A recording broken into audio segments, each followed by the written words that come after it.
Bon, je vais recommencer ce que je disais. J'ai pas envie d'expliquer trop tout ce qui se passe, mais bon. Là, on est en session performance. Et en fait, ça va pas. Il y a un truc qui va pas. Il y a une sorte de malaise que je ressens. Je crois que je suis pas le seul. C'est pas forcément pour tout le monde, mais c'est le cas pour moi en tout cas. Et il y a un truc qui fait que jusque-là, les sessions de performance qu'on a faites, elles n'étaient pas liées forcément à un but immédiat de production. Hein, il y a un truc comme ça, il y a un truc qui fait qu'on n'est pas, on se sent pas obligé de produire un truc. Il n'y a pas de. Et donc du coup, on a pu dériver, et puis j'ai l'impression que progressivement, c'est arrivé vers une sorte de manière collective de faire les choses. On s'est lié à un truc qui, voilà, les choses se faisaient collectivement. On laissait faire les choses collectivement, et voilà. Et la dernière session, c'est vrai il n'y avait pas ce côté scolaire quelque part. On a fait comme mine de rien beaucoup de choses, mais les choses se déployaient elles-mêmes. On découvrait comment elles se déployaient d'un côté comme ça. Et là, j'ai l'impression que cette session-là, elle fonctionne d'une manière différente. J'ai l'impression qu'il y a un truc beaucoup plus scolaire qui apparaît. On finit tard, on prend pas de pause. Il y a quelque chose qui est qu'on enchaîne les choses comme ça. Les choses s'enchaînent. Il y a un côté à la chaîne, une sorte de chaîne. Il y a une chaîne. Enfin, il y a la chaîne. C'est la chaîne. C'est une chaîne. Il y a une chaîne de trucs. Mais c'est pas une chaîne justement qui se réarrange comme une espèce de rhizome qui serait. Non, c'est une chaîne où les choses s'enchaînent. On s'enchaîne les uns aux autres. On est enchaîné. On n'a plus de mouvement. Il n'y a plus de jeu. Il n'y a plus cette espèce de cette fluidité qu'il peut y avoir. Et moi, je me sens bloqué aussi. Je me sens bloqué. Il y a ce blocage collectif, mais il y a un blocage individuel aussi, parce que justement, il n'y a plus ce jeu là qui est là. Il n'y a plus ce jeu qui est là et qui devrait être là en fait. Et je me sens comme une sentinelle qui n'arrive pas à voir où sont les vides, les creux, les trous. Presque justement, les trous sont vidés. Nous sommes asséchés. Nous sommes comme un poulet qui aurait perdu son huile et qui serait juste sec comme ça, trop sec. Donc c'est ça un peu. C'est ça un peu. Et c'est comme si j'essayais de faire sortir sur le langage quelque chose qui lui échappait. Quelque chose qui n'est pas dit. Quelque chose qui n'est pas dit qui pourrait ressortir. Quelque chose comme ça. Et si je suis en représentation permanente, en performance permanente, en récréation permanente, c'est aussi parce que je ne veux pas être dans la salle de classe. Précisément parce que c'est la récré qui est intéressante. Et moi je veux pas arriver devant comme ça. En fait cet espace-là ne m'intéresse pas. Moi ce que j'aime c'est jouer, mais c'est jouer dans les coulisses. Et là je me sens forcé, et j'ai l'impression qu'on est tous un peu forcés d'anticiper ce que serait qu'une production qu'un rendu comme un rendu scolaire. Il y a ici comme une forme de contrôle, comme un contrôle.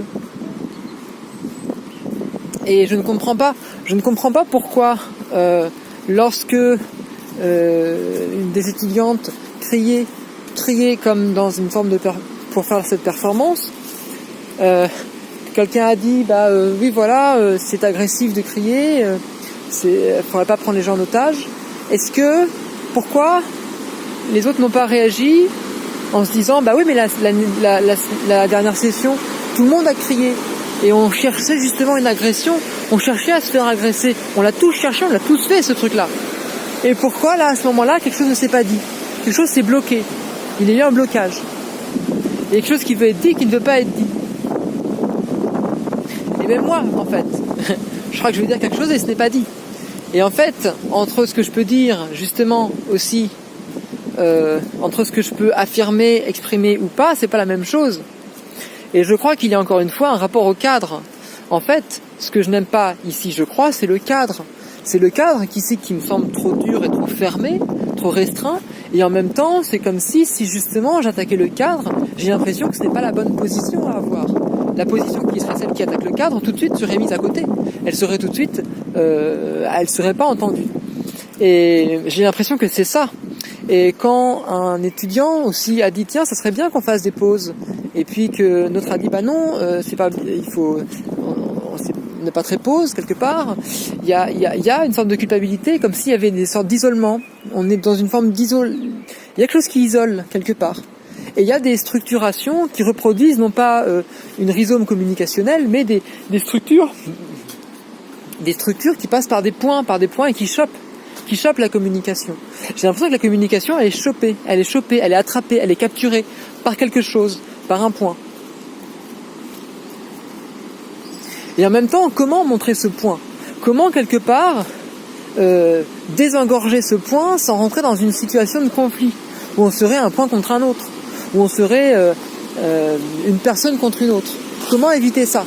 Comment dégommer ce point-là? Comment retrouver cette fluidité, ce rhizome-là, ce rapport collectif aux choses, sans qu'il y ait un point qui prenne le pas sur les autres? Comment faire ça? Comment assouplir ce cadre? Comment, quelque part, le faire retomber? Alors il y a l'idée de pouvoir justement retrouver cette communication entre les points. Comment parler ici d'une destitution sans mettre en cause le point qui est central?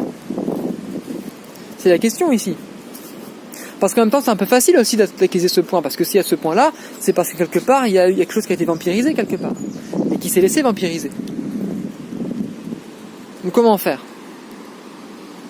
Et même moi, quelque part, qu'est-ce qui fait que... Parce que depuis presque hier aussi, j'avais plus envie d'y être. Quelque chose qui faisait qu'il y avait un désintérêt. Je m'ennuyais, j'étais dans d'autres trucs complètement.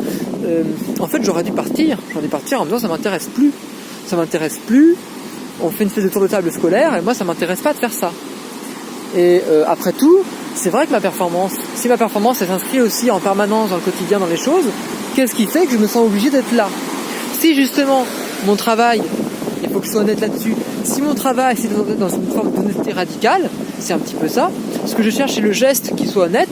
C'est marrant parce que quand j'étais jusque-là à l'extérieur, dans un extérieur, dans un rapport à l'environnement immédiat, un rapport au monde, dès que je suis et qui était dans un rapport au temps aussi particulier, que je faisais pas attention à l'horaire, dès que je suis rentré dans la salle où finalement les gens répétaient faisaient les performances et les voyaient, d'un seul coup je me suis figé dans la position du spectateur.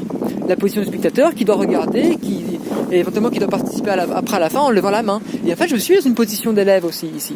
On a reproduit un système de points pyramidal, avec un point au milieu qui prend la médiation. Pourquoi on a reproduit ce rapport-là?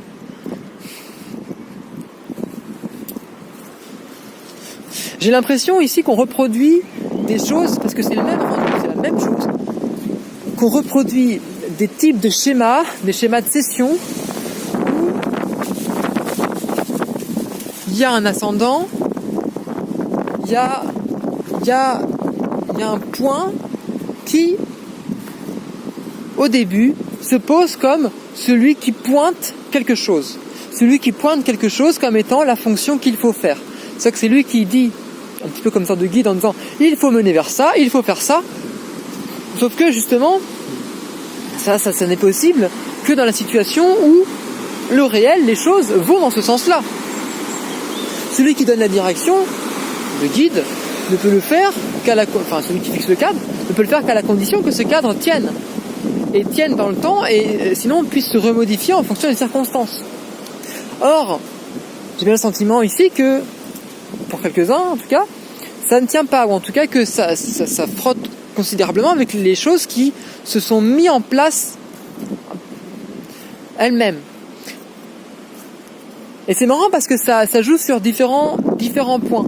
Il y a eu des formes de culpabilisation. D'abord, il n'y a pas de respiration. C'est un cadre un peu étouffant, qui se donne comme le seul, mais qui, en empêchant en fait les moments de respiration, empêche aussi un recul critique par rapport à ça.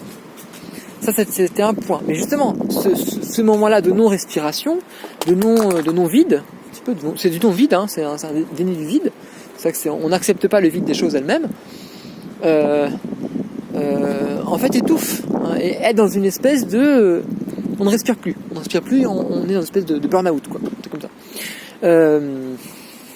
Ça, c'est un point. Et puis, il y a un autre point aussi,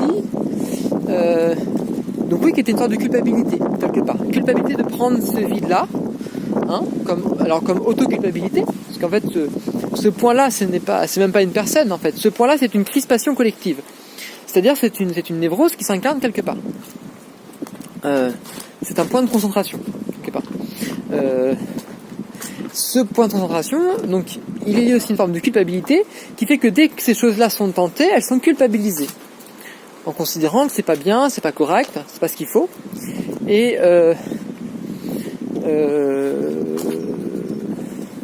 voilà. Et donc en fait, il y a un côté comme ça. Il y a un côté que toute la communication passe par un seul point. Il n'y a pas d'espace vide qui serait en fait un espace d'extériorité où les choses pourraient elles-mêmes communiquer entre elles. Mais il n'y a pas non plus d'espace Et donc dans un cadre justement où les logiques du point sont remises en question, il y a une sorte de culpabilité qui est mise au nom d'un principe, on imagine supérieur, quelque chose comme ça.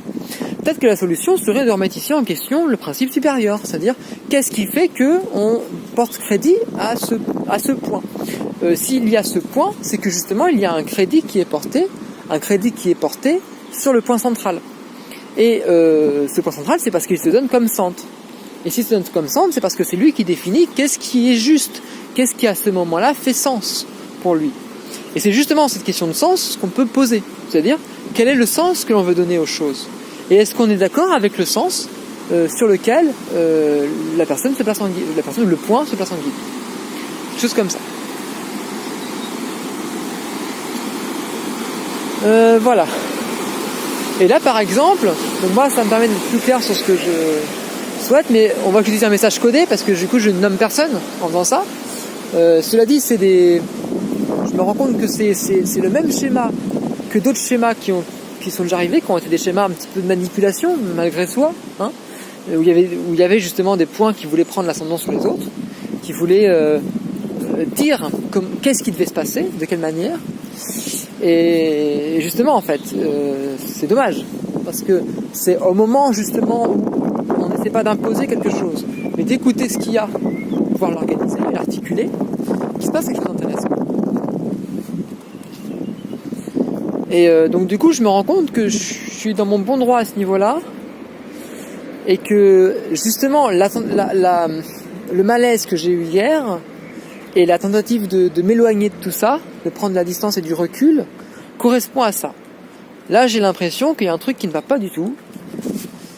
Et voilà, le cadre ne me plaît pas du tout en fait. Alors, je peux parler dans ce sens-là aussi. C'est-à-dire, ma performance, c'est d'abord une question d'honnêteté, je crois, par rapport à ça. Et donc, comment être honnête sans être blessant? Mais de se dire que voilà, cette session-là ne me plaît pas. Ça ne me plaît pas, je ne me reconnais pas dedans. Qu'il y a un rapport scolaire, mais que c'est plus que ça en fait, ce rapport scolaire. Que ce rapport scolaire est d'abord un rapport de dépendance, presque de manipulation un petit peu, il y a un rapport de manipulation. Mais bon, comme dans, je veux dire, 80% du temps en salle de classe, quoi, on va dire. Et c'est ça d'ailleurs qui était intéressant, c'était que je me rendais compte qu'en fait, ce que je désirais, c'était la récréation. On a déjà parlé. Ce qui m'intéresse, ce n'est pas le moment de la classe, ce n'est pas le moment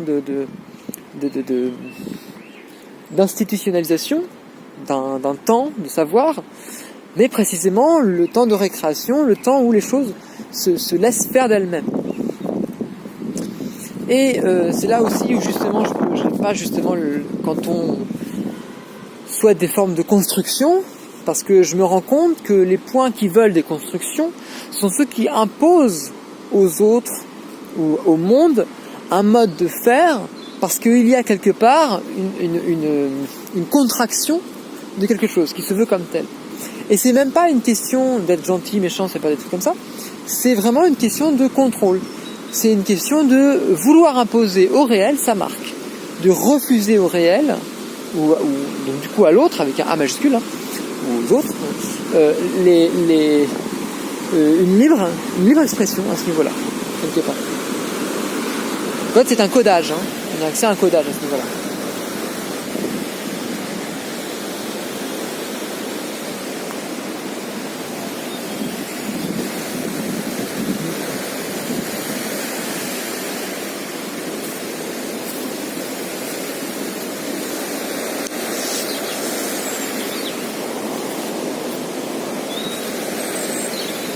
Et c'est marrant parce que les choses reviennent à chaque fois, c'est-à-dire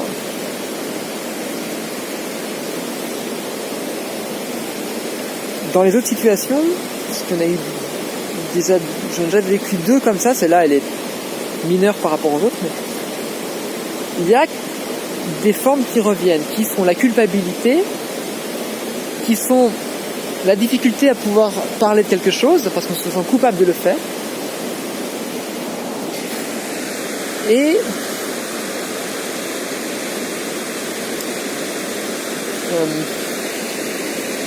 le fait qu'on fait quelque chose en se sentant forcé. Il y a aussi le fait que voilà, on n'a pas le temps ou le recul, on n'a pas l'espace de recul. On est pris dans quelque chose, dans une espèce de contrôle de quelque chose qui ne va pas. Bon. En tout cas, il y a cette question-là de culpabilité. Et là, par exemple, il y a aussi, je me sentais coupable de prendre trop de temps. Je me sentais coupable de... j'avais 1 heure, quoi, mais de prendre du temps pour me reposer.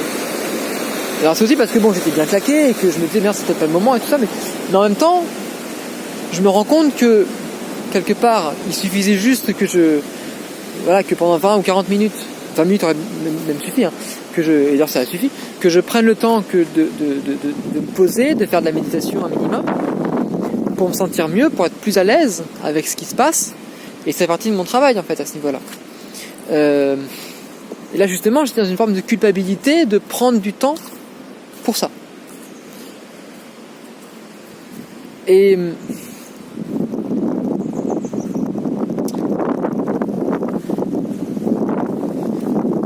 en fait, je me rends compte que c'est pas simplement... Enfin, il y a peut-être moi aussi quelque part qui culpabilise de prendre du temps, je sais pas, bien sûr, c'est clair. Mais ça vient aussi de la situation qui justement me fait culpabiliser de ça.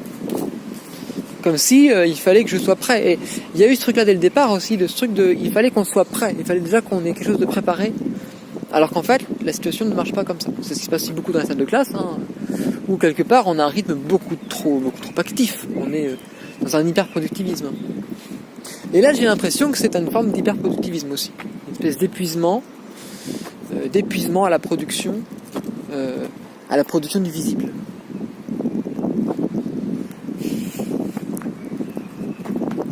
Et donc c'est ça, en fait, je me sens capturé. Capturé dans un désir qui n'est pas le mien. Là, mon désir, justement, c'est d'aller vers... oui, en fait, quelque part, c'est que si je suis ce que j'ai fait un peu la semaine dernière, il y avait quelque chose de l'ordre de Beckett, hein, comme une sorte de descente progressive, de vide. Et là, je perds ce vide-là. Le vide, j'en manque. Je manque de vide. Donc, bon. Voilà. Qu'est-ce que je fais maintenant ? Je peux peut-être